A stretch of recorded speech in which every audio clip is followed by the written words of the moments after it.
أسرة فترة حرة غير مباشرة خرجت تدور لكم على أجمل الحاجات وأجمل الفقرات اللي ممكن نقدمها لكم في رمضان.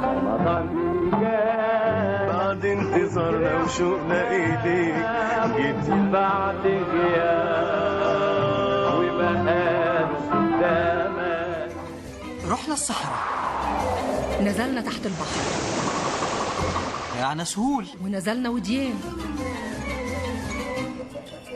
كل واحد حلم معين.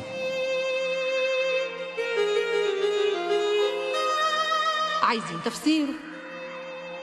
افتح يا سمسم، افتح يا كلام، مش بيفتح. افتح يا فترة حرة غير مباشرة